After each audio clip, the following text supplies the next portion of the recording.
ಕಿತ್ತಾಟದ climax ಅಂತ ಬಂದೇ ಬಿಟ್ಟಿದೆ. ಮಲ್ಲಿಕಾರ್ಜುನ್ ಖರ್ಗೆ ಅವರು ದೆಹಲಿಗೆ ಹೋಗಿದ್ದಾರೆ.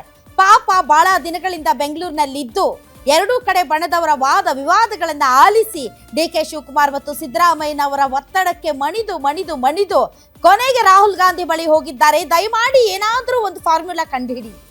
ರಾಜ್ಯದಲ್ಲಿ ನಮ್ಮ ಮರ್ಯಾದೆ ಮೂರ್ಖಾಸಿಗ ರಾಜಾಗ್ತಾ ಇದೆ. ಜನ ರೊಚ್ಚಿಗೆದ್ದಿದ್ದಾರೆ. ನಿಜಕ್ಕೂ ಹೈಕಮಾಂಡ್ ಬಳಿ ನಡೆದಿರೋ ಮಾತುಕತೆ ಏನು ಕೊಟ್ಟ ಮಾತೇನು, ಯಾಕೆ ಹಿಂಗ್ ಆಗ್ತಾ ಇದೆ? ದಯವಿಟ್ಟು ಏನಾದ್ರೂ ಒಂದು ಸೊಲ್ಯೂಷನ್ ಕಂಡುಹಿಡಿಲಿಲ್ಲ ಅಂತಂದ್ರೆ AICC ಅಧ್ಯಕ್ಷನು ನಾನೇ, ಕರ್ನಾಟಕದ ಹಿರಿಯ ರಾಜಕಾರಣಿನೂ ನಾನೇ.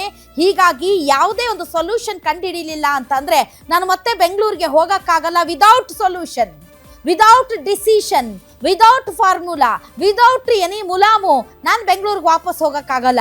ಏರ್ಪೋರ್ಟ್ ಇಂದ ಶುರುವಾಗಿ ಮನೆಗೆ ಹೋಗಿ ಮನೆಯಿಂದ ಹೊರಗಡೆ ಬರೋದಕ್ಕೂ ಬಿಡ್ಲಾರ್ದಂಗೆ ಕಾಡ್ತಾ ಇದ್ದಾರೆ.